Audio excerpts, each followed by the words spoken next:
Good morning everyone. आज the Hindu हम start करते हैं। आज बहुत इम्पॉर्टेंट आर्टिकल डिस्कस करेंगे हम। आज टीबी के बारे में जानेंगे, जो WHO की ग्लोबल रिपोर्ट आई है टीबी से रिलेटेड, और जानेंगे हम कि रेड सैंडर्स की कैसे स्मगलिंग होती है। आजकल ये बहुत ज़्यादा न्यूज़ में बना हुआ है। पहले हम फ्रंट पेज के कुछ आर्टिकल डिस्कस कर लेते हैं। देखो, फ्रंट पेज पर जो पोलिंग चल रही है छत्तीसगढ़ और मिज़ोरम में, इससे रिलेटेड आर्टिकल आए हुए हैं। आपको फर्स्ट ऑफ ऑल पता होना चाहिए मैप में मिज़ोरम का बॉर्डर किससे मिलता है और छत्तीसगढ़ का बॉर्डर किससे मिलता है। ठीक है, तो आप देखेंगे अगर मैप में अगर आपके द्वारा देखा जाएगा तो मिज़ोरम का बॉर्डर हमारे इंडिया में 3 स्टेट से मिलता है, त्रिपुरा, ठीक है, आसाम और मणिपुर, और जबकि इंटरनेशनल बॉर्डर इसका बांग्लादेश और म्यांमार से मिलता है। ठीक है, तो इस तरह से ये सब हमें मैप देखना होंगे। और हमारे कॉन्स्टिट्यूशन में जो स्टेट लेजिस्लेटिव इलेक्शन होते हैं, स्टेट लेजिस्लेटिव का इलेक्शन होता है, वो कौन से आर्टिकल में दिए हुए हैं। देखो, हमारे कॉन्स्टिट्यूशन में आर्टिकल 168 से लेकर 177 तक हमारी स्टेट लेजिस्लेटिव असेंबली के बारे में बताया गया। इसमें कुछ इंपॉर्टेंट आर्टिकल आपको पता होना चाहिए। जैसे आपको इंपॉर्टेंट आर्टिकल क्या पता होना चाहिए? आर्टिकल 168। आर्टिकल 168 क्या कहता है ये आपको पता होना चाहिए। ठीक है, तो आर्टिकल 168 कहता है constitution of legislation of states. ठीक है, मतलब constitution of legislatures in state, मतलब कैसे लेजिस्लेचर वर्क करेगा स्टेट में, इसका कॉन्स्टिट्यूशन बताया गया है। कॉन्स्टिट्यूशन का मतलब होता है उसके बारे में बताया गया है कि स्टेट लेजिस्लेटिव असेंबली किस तरह से वर्क करेंगी। ठीक है, आर्टिकल 169 बहुत इंपॉर्टेंट है। आर्टिकल 169 डिस्कस करता है कॉन्स्टिट्यूएंट जो हम क्रिएट करते हैं ना, काउंसिल ऑफ स्टेट, उसके बारे में। तो काउंसिल ऑफ स्टेट अक्सर आपने देखा होगा हमारे इंडिया में 6 स्टेट में काउंसिल ऑफ स्टेट्स पाई जाती है। ठीक है, तो काउंसिल ऑफ स्टेट्स बहुत इंपॉर्टेंट है। जैसे विधानसभा और विधान परिषद होती है, उसी तरह से जैसे स्टेट लेजिस्लेटिव असेंबली होती है, ऐसे ही स्टेट काउंसिल ऑफ स्टेट होती है। ठीक है, तो इसमें काउंसिल ऑफ स्टेट्स की बात की गई है। तो कैसे स्टेबलाइज होगी, कैसे इसमें स्टेट गवर्नमेंट की स्पेशल मेजॉरिटी चाहिए होगी, कैसे पार्लियामेंट की सिंपल मेजॉरिटी से ये बिल्डअप होगी, ये सब बात बताई गई। आर्टिकल 169 जो है इंपॉर्टेंट है, आपको पता ही होना चाहिए। मैं आपको एक बार दोहरा देता हूँ। आर्टिकल 169 कहता है abolition and creation of legislative councils in states. ठीक है, जो स्टेट लेजिस्लेटिव काउंसिल्स होती हैं और एक स्टेट लेजिस्लेटिव असेंबली होती है। तो स्टेट लेजिस्लेटिव असेंबली तो डायरेक्टली चूज़ की जाती है, state legislative council indirectly choose की जाती है इसके मेंबर। ठीक है, कौन इसके मेंबर होंगे और कैसे ये पार्टिसिपेट करेंगे, मतलब आप ये समझ लीजिए सेंटर में जैसे लोकसभा और राज्यसभा हैं, वैसे ही स्टेट में स्टेट लेजिस्लेटिव असेंबली और स्टेट लेजिस्लेटिव काउंसिल है। मगर ये स्टेट लेजिस्लेटिव काउंसिल हमारे केवल 6 स्टेट में मौजूद है।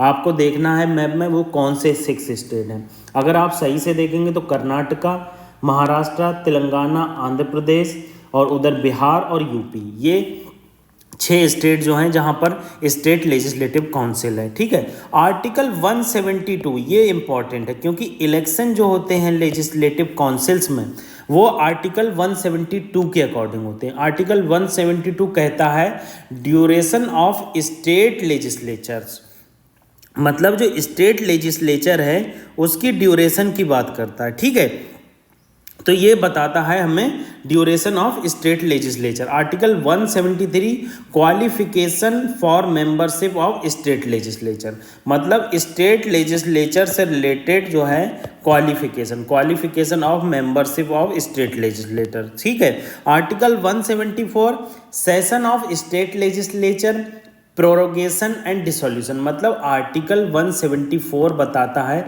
कि किसी भी स्टेट लेजिस्लेटिव असेंबली में सेशन कैसे ऑर्गेनाइज होगा, उसका प्रोरोगेशन कैसे होगा, ठीक है, और उसका डिसोल्यूशन कैसे होगा। देखो, प्रोरोगेशन और डिसोल्यूशन में क्या फ़र्क है।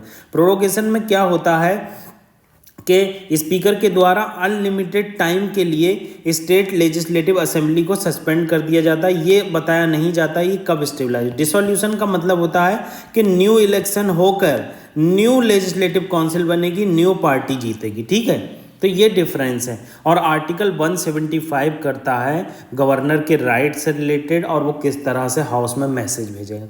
तो ये आर्टिकल आपको पता होना चाहिए, मतलब अगर ये आपको रटे नहीं होना चाहिए तो आपको इसकी बेसिक नॉलेज होना चाहिए कि आर्टिकल 168 से लेकर 179 तक जो आर्टिकल दिए गए हैं वो हमारे स्टेट लेजिस्लेटिव काउंसिल और स्टेट लेजिस्लेटिव असेंबली के बारे में बताया गया। ठीक है, ये बेसिक चीज़ें हैं जो आपको पता ही होना चाहिए, जिसमें 169 आर्टिकल बहुत इंपॉर्टेंट है क्योंकि अक्सर ये चर्चा में रहता है। बहुत सारे स्टेट अपनी गवर्नमेंट में क्या करना चाहते हैं, स्टेट लेजिस्लेटिव काउंसिल बनाना चाहते हैं, वो कैसे बनाते हैं ये ज़्यादा इंपॉर्टेंट है। ठीक है, तो इस तरह से हमने पहला आर्टिकल देखा, उसका कॉन्स्टिट्यूशनल पर्सपेक्टिव देखा कि कॉन्स्टिट्यूशन में कैसे वर्क करता है। ठीक है, दूसरा आर्टिकल बिहार के सेंसस के बारे में। देखो ये बिहार का सेंसस क्या कहता है, कोटे की लिमिट बढ़ जाएगी। मतलब अब जो इंदिरा साहनी का जजमेंट था, आप याद रखना मैं इंदिरा साहनी केस लिख रहा हूँ, इंदिरा साहनी के केस में सुप्रीम कोर्ट ने कहा था कि आप जो है 50% से ज़्यादा रिजर्वेशन नहीं रख सकते। मतलब इसको एक्सट्रीम सर्कमस्टांसिस में ब्रीच किया जा सकता है, जैसे तमिलनाडु में इसे ब्रीच किया गया है और अदर स्टेट में इस लिमिट को ब्रीच किया गया है। इस लिमिट को ब्रीच करने के लिए आपको जो है बताना पड़ेगा कि इसकी आपको क्यों ज़रूरत पड़ी। तो यही चीज़ है कि जो कोटा लिमिट है वो 65% के ऊपर जाएगी। ये 65% के ऊपर क्यों जाएगी, क्योंकि एससीज़ को, एसटीज़ को, ओबीसीज़ को और एक्सट्रीमली बैकवर्ड क्लासेस को जो है रिजर्वेशन मिलेगा। तो इससे ये जो लिमिट है बहुत ज़्यादा नीचे चली जाएगी। ठीक है, तो ये चीज़ यहाँ पर बताई गई है। अगला आर्टिकल रिलेटेड है हमारा रेड सेंडर्स के बारे में। देखो रेड सेंडर्स का आर्टिकल आजकल चर्चा में है। क्यों चर्चा में, उसका रीज़न है कि तमिलनाडु में जो रेड सेंडर्स है उसकी लूट हुई है। ठीक है, अप्रॉक्स इस रेड सेंडर का प्राइस था 4.31 करोड़। ठीक है, इतना इसका प्राइस था। अब रेड सेंडर्स के हम बेसिक्स जान लेते हैं। ये रेड सेंडर्स जो होती है ये बहुत इम्पॉर्टेंट है हमारे एग्ज़ाम पर्सपेक्टिव से और हमारे इकोनॉमिक सेक्टर के लिए, क्योंकि हम इंडियन गवर्नमेंट के द्वारा बहुत ज़्यादा रेड सेंडर्स को एक्सपोर्ट और इंपोर्ट तो नहीं किया जाता, एक्सपोर्ट किया जाता है। देखो रेड सेंडर्स जो होती है वो मेनली आंध्र प्रदेश के रीजन में होती है। आपको पता होना चाहिए ये ईस्टर्न घाट पर होती है। अगर यूपीएससी पूछ लेता है क्या ये वेस्टर्न घाट पर होती है तो वहीं आपका ऑप्शन गलत हो जाएगा। ये मेनली ईस्टर्न घाट पर होती है और आंध्र प्रदेश में मेनली होती है, जिसमें शेषाचलम डिस्ट्रिक्ट, वेलिगोंडा, लंकामाला और पालाकोंडा डिस्ट्रिक्ट आते हैं। ठीक है, इन डिस्ट्रिक्ट्स में जो है बहुत ज़्यादा होती है, इन रेंज में बहुत ज़्यादा होती है। ठीक है, और ये नहीं कह सकते ये केवल आंध्र प्रदेश में होती है। अगर हम ओनली आंध्र प्रदेश कहते हैं तो ये गलत हो जाएगा, क्योंकि ये आंध्र प्रदेश के अलावा कुछ और रीजन में भी होती है। अब इसका हम एक इम्पॉर्टेंट चीज़ देख लेते हैं, ये IUCN में कौन से स्टेटस में है। देखो IUCN में इसको इंडेंजर्ड रखा गया है। इंडेंजर्ड रखने के पीछे वैसे ये क्रिटिकली इंडेंजर्ड रख रहे थे IUCN वाले, मगर क्रिटिकली इंडेंजर्ड इसलिए नहीं रखा क्योंकि इसका एक्सपोर्ट नहीं हो पाएगा। इंडियन गवर्नमेंट ने बहुत ज़्यादा IUCN और अदर इंटरनेशनल मेंबर्स से रिक्वेस्ट किया कि आप इसे इंडेंजर्ड रखिए ताकि हम इसके जो एक्सपोर्ट है उसे रेगुलेट कर सके। देखो इंडेंजर्ड स्पीसीज़ को रेगुलेट किया जाता है, मतलब आप क्या है इसके रेगुलेशन कर सकते हैं, एक्सपोर्ट इंपोर्ट कर सकते हैं अकॉर्डिंग टू सिचुएशन। मगर क्रिटिकली इंडेंजर्ड में तो एक्सपोर्ट इंपोर्ट किया ही नहीं जा सकता क्योंकि स्पेसीज़ की मात्रा बहुत कम होती है। इसकी डिमांड सबसे ज़्यादा जो है वो इंटरनेशनल मार्केट में जापान में है।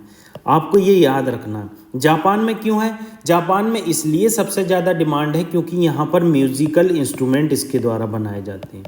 म्यूज़िकल इंस्ट्रूमेंट जो है वो इसके द्वारा बनाए जाते हैं। तो आपको पता होना चाहिए कि जापान में इसकी सबसे ज़्यादा इम्पोर्टेंस है। और दूसरी इम्पोर्टेंस क्या है, मेडिसिन और कॉस्मेटिक्स में भी इसको यूज़ किया जाता है। ठीक है, अगला आर्टिकल ट्यूबरक्लोसिस के बारे में। देखो ट्यूबरक्लोसिस की एक चीज़ आप जान लो, बहुत इम्पॉर्टेंट है कि जो ट्यूबरक्लोसिस की रिपोर्ट है वो हमारे WHO के द्वारा एज अ ग्लोबल रिपोर्ट के नाम से दिया जाता है। ये ग्लोबल रिपोर्ट ने बताया है कि रिसेंटली टीबी के पेशेंट बहुत ज़्यादा बढ़ गए हैं। इसका रीज़न ये है कि हम कोविड 19 में हम ध्यान नहीं दे पाए कि कैसे हम टीबी को टैकल करेंगे, कैसे टीबी को मतलब टीबी का निदान करेंगे। तो इस विषय में गवर्नमेंट के द्वारा ध्यान नहीं दिया गया, तो इससे टीबी के पेशेंट बहुत ज़्यादा बढ़ गए। ये वर्ल्ड में ही हुआ है। तो आपको ये चीज़ देखना है कि टीबी जो है वो किससे होता है। देखो, टीबी एक बैक्टीरियल इन्फेक्शन, आप याद रखना, टीबी एक बैक्टीरियल इन्फेक्शन है जो बैक्टीरिया से होता है। ठीक है, ये बैक्टीरियल इन्फेक्शन, इस बैक्टीरिया का नाम जो होता है वो माइकोबैक्टीरियम ट्यूबरक्लोसिस होता है। ठीक है, माइकोबैक्टीरियम ट्यूबरक्लोसिस। ठीक है, इसका नाम माइकोबैक्टीरियम ट्यूबरक्लोसिस होता है। और आपसे यूपीएससी पूछ सकता है कि टीबी की कोई भी वैक्सीन नहीं है, तो वहीं गलत हो जाएगा। ये ऑप्शन टीबी की वैक्सीन है जिसे हम बीसीजी वैक्सीन कहते हैं। बीसीजी की फुल फॉर्म क्या है? वैसिले कैलमेटे ग्यूरिन वैक्सीन है, जिसके जो बेबीज़ के और स्मॉल चिल्ड्रन के लिए लगाई जाती है। ठीक है, अब हमारे इंडिया का टारगेट क्या है? देखो, WHO का टारगेट है कि हम वर्ल्ड से टीबी को एलिमिनेट करेंगे 2030 तक। ठीक है, WHO ने कहा है कि हम 2030 तक टीबी को एलिमिनेट कर देंगे, मगर इंडियन गवर्नमेंट का टारगेट है कि 2025 तक हम टीबी को एलिमिनेट करेंगे। और नेशनल स्ट्रेटजी भी है हमारी टीबी से रिलेटेड 2017 से लेकर 2025 तक की।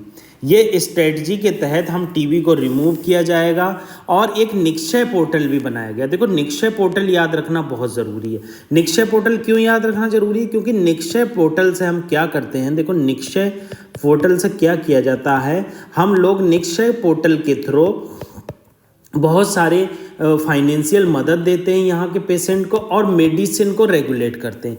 इसके द्वारा जो डायग्नोस्टिक टेस्ट होते हैं, बहुत सारी एक्टिविटी होती है, उनको रेगुलेट किया जाता है। कैसे उनको मतलब कैसे वो दी गई, कब दी गई, तो ये सब चीज़ें टीबी के बारे में रही। देखो, टीबी से रिलेटेड मैं आपको बता देता हूँ, जो यूपीएससी के द्वारा पूछा जाएगा कि टीबी को एलिमिनेट करने का इंडिया का टारगेट कब है? 2025।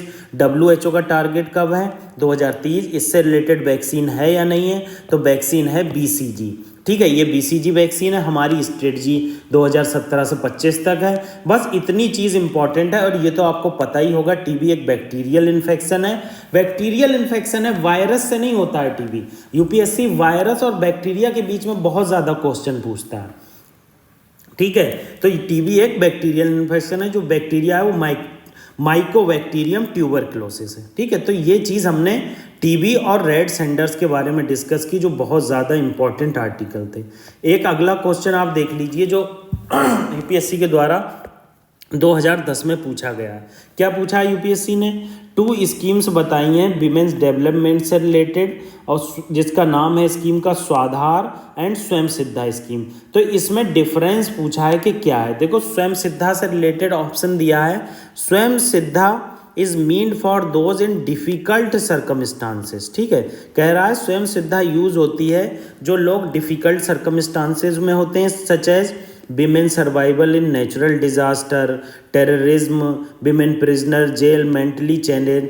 वेयर एज स्वाधार स्कीम जो है वो मीन्ड है holistic empowerment of women through self help group. देखो, ये ऑप्शन यहाँ पर दोनों जो है वो इंटरचेंज कर दिए, जबकि स्वयं सिद्धा जो है वो सेल्फ हेल्प ग्रुप से रिलेटेड है, और जबकि स्वाधार स्कीम जो है, स्वाधार गृह स्कीम, ये डिफ़िकल्ट सर्कमस्टांसेस से रिलेटेड है। तो ये ऑप्शन गलत हो जाता है यहाँ। अगला ऑप्शन देख लेते हैं, Swayam Siddha is implemented through local self help group, body, reputed voluntary organisation, whereas Swadhar is implemented through ICDS unit setup in state. ये गलत हो गए हैं, स्वाधार ICDS से नहीं होती है, स्वाधार के लिए खुद की मिनिस्ट्री, उसकी नोडल एजेंसी है, तो ये चीज़ भी गलत। तो यहाँ पर ये दोनों ऑप्शन गलत हो गए, तो ये वाला सही हो गया। आप यहाँ पर इसका एक्सप्लेनेशन आपको मैं दिखा देता हूँ, क्योंकि एक्सप्लेनेशन से क्लियरिटी आती है। देखो, स्वाधार गृह स्कीम, स्वाधार गृह स्कीम इम्प्लीमेंट की गई ministry of women and child development के द्वारा जो विमेन विक्टिम है डिफ़िकल्ट सर्कमस्टांसेस में। डिफ़िकल्ट सर्कमस्टांसेस क्या होती हैं? मान लो बहुत ज़्यादा क्राइसिस आ गया, कोई भूकंप आ गया, रेप हो गया, कुछ प्रॉब्लम हो गई विमेन को, तो उससे रिलेटेड क्या स्कीम है? स्वाधार गृह स्कीम। ठीक है। इम्प्लीमेंटिंग एजेंसी बहुत सारी हैं, जैसे स्टेट गवर्नमेंट इम्प्लीमेंट करती है, सेंट्रल स्टेट ऑटोनॉमस बॉडीज़ हैं, पंचायती राज इंस्टीट्यूशंस हैं सॉरी, इसके द्वारा इम्प्लीमेंट की जाती है। स्वाधार स्कीम लॉन्च की थी यूनियन गवर्नमेंट ने 2002 में, ये इंपॉर्टेंट है। मोदी गवर्नमेंट ने लॉन्च नहीं की है स्वाधार स्कीम, ये लॉन्च की गई थी 2002 में। ठीक है, ministry of women and child development के द्वारा। ठीक है। आप स्वयं सिद्धा देख लो, स्वयं सिद्धा स्कीम क्या है? स्वयं सिद्धा स्कीम है ministry of women and child development ने ये लॉन्च की। इसका मेन एम है scheme special emphasise on self help group. Self help group क्या होते हैं? क्या होता है, कुछ लोग मिलकर, राम, श्याम, गीता, इन सब ने मिलकर क्या किया, बना लिया सेल्फ हेल्प ग्रुप। और ये सेल्फ हेल्प ग्रुप कोई प्रोडक्शन करता है, और इस प्रोडक्शन में ये सब साथ मिलकर करते हैं, एक तरह से कंपनी की यूनिट बना ली। इससे क्या होता है, इनको फाइनेंशियल बेनिफिट मिलते हैं। दूसरा बेनिफिट क्या होता है, बैंक इन्हें ईजिली लोन दे देती है और मार्केट को भी ईजिली एक्सेस कर सकते हैं। मतलब कोऑर्डिनेशन एंड कोऑपरेशन होता है डेमोक्रेटिकली। इम्प्लीमेंटिंग एजेंसी कौन सी है स्वयं सिद्धा की?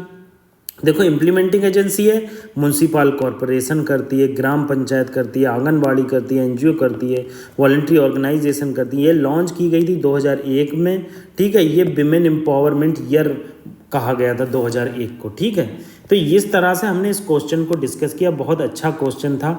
कैसे देखो, कैसे क्वेश्चन में चीज़ों को इंटरचेंज किया जाता है। स्वयं सिद्धा को कर दिया डिफ़िकल्ट सर्कमस्टांसेस, और जबकि स्वाधार को कर दिया सेल्फ हेल्प ग्रुप। जबकि इसके अपोजिट स्वाधार क्या था, डिफ़िकल्ट सर्कमस्टांसेस था। मगर स्वाधार को आप अगर रिलेट करोगे तो स्वाधार को यहाँ से रिलेट करोगे डिफ़िकल्ट सर्कमस्टांसेस से, और जबकि स्वयं सिद्धा को रिलेट करोगे तो वो यहाँ से रिलेट करोगे सेल्फ हेल्प ग्रुप से।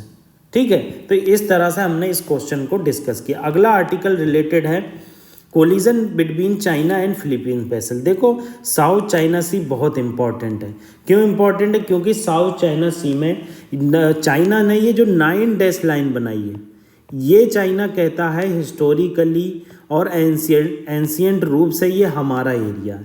जबकि ये जो फिलीपींस है, इंडोनेशिया है, मलेशिया, वियतनाम, ये कहते हैं साउथ चाइना सी केवल एक पर्सन का नहीं है, यहाँ पर बहुत सारे लोगों के बॉर्डर मिलते हैं। देखो, इसमें जो कंट्रोवर्सी है ये पार्सल आइलैंड से रिलेटेड बनी रहती है, स्पार्टली आइलैंड से बनी रहती है, और स्कारवोरॉग सॉल ये बहुत चर्चा में रहता है। तो यही क्या है, अमेरिका और चाइना के बीच कन्फ्लिक्ट बना रहता है। फिलीपींस क्या है, अमेरिका का अलाय है, अक्सर अमेरिका के सपोर्ट में वर्क करता है। तो आपको साउथ चाइना सी की लोकेशन पता होना चाहिए, और आपको पता होना चाहिए साउथ चाइना सी के बगल में कौन कौन सी बाउंड्री है, और 9 डैश लाइन क्या है जो चाइना रिकॉग्नाइज करता है। ठीक है। अगला आर्टिकल साइक्लोन तेज के बारे में। देखो, रिसेंटली क्या हुआ, अरेबियन सी में साइक्लोन तेज आया हुआ था। अभी नहीं आया, ये कुछ दिन पहले की न्यूज़ है, मगर ये इम्पॉर्टेंट है क्योंकि साइक्लोन तेज जो था वो इंडियन गवर्नमेंट के द्वारा नाम दिया गया था, और ये नाम के बाद येलो अलर्ट भी बताया गया था, क्योंकि ये केरला के रीजन में फॉल करने वाला था, मगर ये नॉर्थ वेस्ट ट्रेजेक्ट्री लेता हुआ यमन में फॉल किया, अल गैदा रीजन में। ठीक है। अब आईएमडी के बारे में देखो, ये स्टेबलाइज हुई थी 1875 में, मतलब आज़ादी के कितने साल पहले ये स्टेबलाइज हुई। ठीक है। मिनिस्ट्री ऑफ अर्थ साइंसेस के अंदर आती है। अगर आप कभी भी आईएमडी खोलेंगे तो उसकी वेबसाइट पर आपको 2 चीज़ें मिलेंगी इंपॉर्टेंट। एक तो सीस्मोग्राफिक इन्फॉर्मेशन मिलेगी कि कैसे अर्थक्वेक आता है, और दूसरी वेदर से रिलेटेड। तो मेरी आपसे रिक्वेस्ट है, एक बार आईएमडी की वेबसाइट ज़रूर खोलिए, आपको हमेशा के लिए याद हो जाएगा कि आईएमडी किस मिनिस्ट्री में आता है। ये इंपॉर्टेंट है। कभी कभी मिनिस्ट्री ऑफ होम अफेयर्स लिखा हुआ आ जाएगा, कभी कभी जो है मिनिस्ट्री ऑफ रोड आ जाएगा, ट्रांसपोर्ट आ जाएगा। तो आपको पता होना चाहिए कि आईएमडी जो है मिनिस्ट्री ऑफ अर्थ साइंसेस में आता है। आईएमडी जो है वो कलर बेस्ड वार्निंग देता है। कलर बेस्ड वार्निंग 4 कैटेगरी होती है। देखो, ग्रीन होती है, नो सीवियर वेदर, येलो होती है वी अवेयर मतलब अवेयर रहो, ऑरेंज होती है बी प्रिपेयर्ड, रेड होती है टेक एक्शन मतलब उसमें एक्शन लिया जाएगा, लोगों को हटाया जाएगा कोस्टल एरिया से। तो इस तरह से साइक्लोन तेज के बारे में देखा, अरेबियन सी में ये आया रिसेंटली, किसके द्वारा नाम दिया गया, क्या मतलब होता है साइक्लोन तेज का, स्पीड, ये सब चीज़ें हमारे द्वारा देखी गई। गुजरात का धौरदो बेस्ट टूरिज्म प्लेस मतलब गुजरात का ये धौरदो रीजन है, मतलब धौरदो विलेज है। धौरदो में भी मैं प्रोनाउंस गलत करता हूँ, कुछ और नाम होगा, सॉरी अगर मैं कुछ प्रोनाउंस गलत करता हूँ। तो धौरदो जो विलेज है ये इसे United Nation World Tourism Organisation के द्वारा बेस्ट टूरिज्म विलेज घोषित किया गया। ठीक है, ये जो मीटिंग हुई थी वो वर्ल्ड टूरिज्म ऑर्गेनाइजेशन की, ये समरकंद उज्बेकिस्तान में हुई थी। ये पॉपुलर विलेज इसलिए है क्योंकि इसके पास रिच कल्चरल हेरिटेज है, हैंडीक्राफ्ट्स हैं और रण उत्सव होता है इसमें। रण ऑफ कच्छ एरिया में पड़ता है ना ये विलेज, इसलिए रण उत्सव होता है। ठीक है, ये अवार्ड दिया जाता है बेस्ट टूरिज्म विलेज को। विलेज मीट सर्टेन क्राइटेरिया, जो विलेज सर्टेन क्राइटेरिया को मीट करते हैं उनको ये जो है अवार्ड दिया जाता है। तो ये चीज़ हमने आज डिस्कस की, इम्पॉर्टेंट आर्टिकल डिस्कस किए। आपको कोई भी दिक्कत है, कोई भी परेशानी है, ज़रूर हमें कमेंट बॉक्स में बताइए। कोई भी गाइडेंस चाहिए, किसी से भी बात करना है तो हम आपकी उसमें हेल्प कर सकते हैं। Thank you very much.